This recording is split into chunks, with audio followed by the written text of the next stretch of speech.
tentang hitungan kurban. Nah ini sekarang dalam mazhab Syafi'i, supaya kita tahu kalau kurban satu kambing untuk satu orang itu pendapatnya siapa, satu kambing bisa untuk satu keluarga itu pendapatnya siapa, biar kita tahu.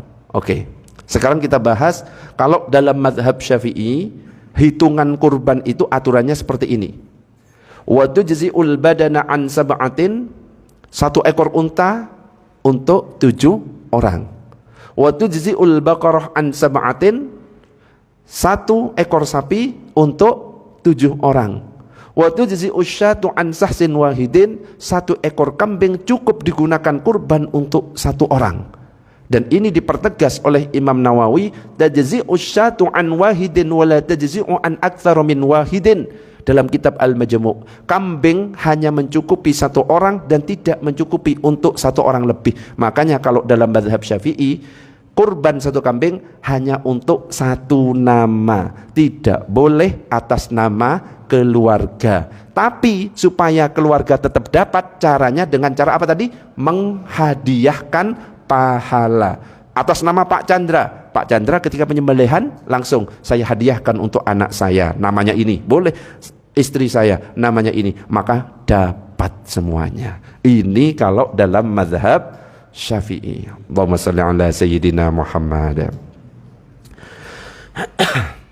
Nah, bagaimana dengan pendapat yang mengatakan satu kambing itu bisa untuk satu keluarga?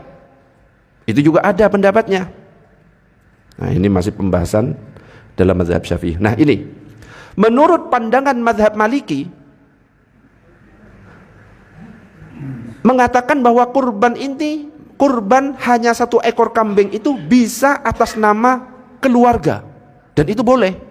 Jadi yang mengatakan satu kambing bisa untuk satu keluarga itu adalah pendapat dalam mazhab Maliki. Tapi ada syarat-syarat yang harus dipenuhi. Apa syarat-syaratnya? Keluarga yang dimaksud tinggalnya bersama. Nah, kalau tinggalnya satunya di Madura, satunya di sana, satunya di sana, nggak bisa. Yang tinggal bersama. Yang kedua, memiliki hubungan kekerabatan, anak, istri, ya, ada kekerabatan. Ustadz, saya saudara Muslim, ya nggak bisa, ya. Jadi harus kekerabatan memang. Dan yang ketiga, memiliki satu keluarga serta pemberi nafkah yang sama. Bapak pemberi nafkah atas siapa? Anak dan istri. Maka kalau syarat itu terpenuhi, maka berlaku dalam mazhab Maliki satu kambing bisa untuk satu keluarga. Jadi jangan kaget kok tiba-tiba ada jamaah bawa, Ustadz ini atas nama keluarga fulan, terima. Berarti kita husnudon, mereka pakai pendapat mazhab Maliki. Ustadz, saya kurban satu kambing untuk saya. Kita husnudon, oh berarti pakai pendapat mazhab Syafi'i. Nah sekarang ada orang, Ustadz saya pengen sekali berkurban, tapi saya nggak mampu. Saya ini termasuk fakir miskin Ustadz. Pengen kurban onta, nggak mampu. Pengen kurban sapi, juga nggak mampu. Pengen kurban kambing, ya juga nggak mampu. Gimana Ustadz biar saya dapat pahala kurban? Maka kita boleh pakai pendapatnya Ibnu Abbas, dan ini disebutkan dalam kitab Bughyatul Mustarsyidin. Dikatakan an Ibni Abbasin annahu yakfi fil udhiyati iraqatud dami walau min dajajatin wa auzin kama qalahul Maidani. Dikatakan sesungguhnya dalam berkurban itu cukup dengan mengalirkan darah meskipun dari ayam jago atau angsa. Jadi bagi orang yang fakir, yang miskin, dia pengen sekali berkurban tapi gak mampu beli binatang kurban yang 3, onta, sapi, dan kambing, boleh pakai pendapatnya Ibnu Abbas, tapi jangan nitip di masjid. Nitip di masjid, bingung yang lainnya, apalagi gak ikut ngaji malam ini. Sembelih di rumah, niatkan saya ikut pendapatnya Ibnu Abbas, bismillahirrahmanirrahim, Allahu Akbar, langsung dimakan, sebagian kasih keluarga, insya Allah dapat pahala kurban. Jadi Pak Chandra nggak usah repot-repot nulis sapi, ya, kurban sapi didata, kurban kambing didata, kurban ayam nggak usah, ya. Apalagi yang terakhir kurban perasaan, yang nggak mampu tiga-tiganya, nggak usah. Kalau di masjid cukup yang umum, apa? Sapi dan kambing. Karena kalau dalam jumhur ulama nggak sah angsa itu. Cuma menurut siapa yang sah? Imam, siapa? Ibnu Abbas. Dan itu solusi bagi orang yang fakir, yang miskin, pengen sekali berkurban tapi dia nggak mampu untuk berkurban. Sembelih ayam, sembelih angsa di rumahnya, bagi-bagi dengan sebelah-sebelahnya. Insya Allah aliran darahnya itu berpahala. Allahumma shalli ala sayyidina Muhammad. Sampai di sini ada pertanyaan? Monggo Pak, silakan.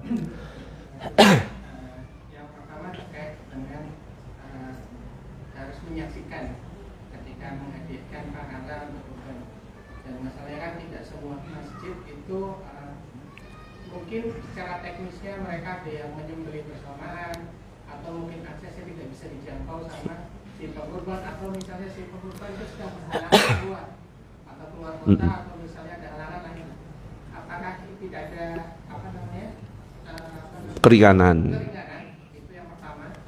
Terus yang kedua terkait dengan tadi dengan pendapat kurban satu ekor domba untuk satu keluarga. Satu keluarga. Semisal di keluarga itu misalnya suami dan istri sama-sama mencari nafkah. Nah, kalau misalnya si suami tadi itu dengan keluarga, sementara istri juga punya nafkah sendiri, itu seperti apa? Ya.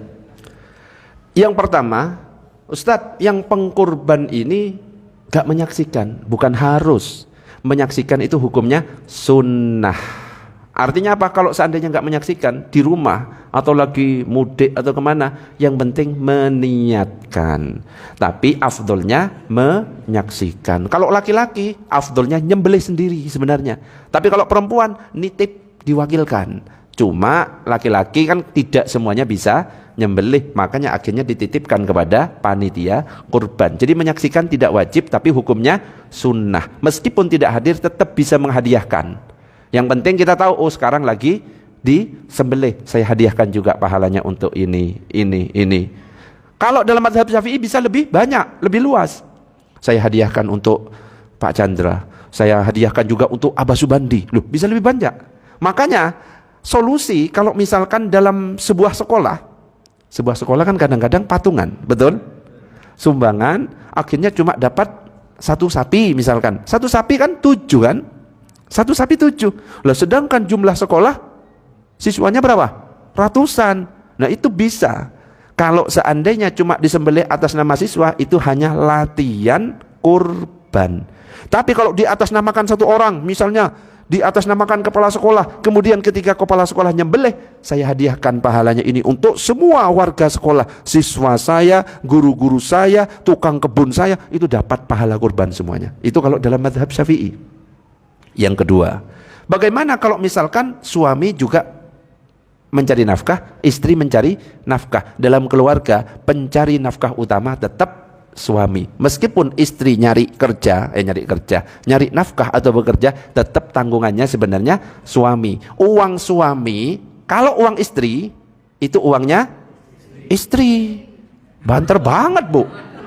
Semangat nih pas bahas masalah keuangan nih. Wis tak bahas sekalian. Uangnya istri itu, uangnya istri itu uangnya istri. Wis kata lanjut. Uang suami ngawur. Ada sebagian uangnya istri, gak semuanya. Sebagian itu apa? Nafkah, makan, pakaian, sandang. Kalau sudah terpenuhi, sisanya itu punya suami. Makanya kalau sisanya punya suami, harus tetap izin. Kalau suaminya gak ngasih nafkah sama sekali, gak izin ambil, boleh. Makanya nanti ada pembahasan kalau masalah fikih rumah tangga, ya, pekerjaan rumah tangga itu sebenarnya kerjaannya siapa? Pel, nyuci, bersih-bersih, nyetrika, masak, itu semuanya tugas suami sebagai kepala keluarga. Tugas istri cuma 2, taat kepada Allah, taat kepada suami. Jadi kalau suami nyuruh, dek cuci, wajib. Dek nyetrika, wajib. Kalau nggak mau, ngerokok. Dikira nggak isok balik dah, ngawur aja. Ustad ini. Allahumma shalli ala sayyidina Muhammad. Wes, ada pertanyaan monggo. Iya biar nggak terlalu tegang, nggak enak ya. Guyon dikit nggak apa-apa. Lanjut dulu. Allahumma shalli ala sayyidina Muhammad ya. Oh boleh, monggo. 7 orang.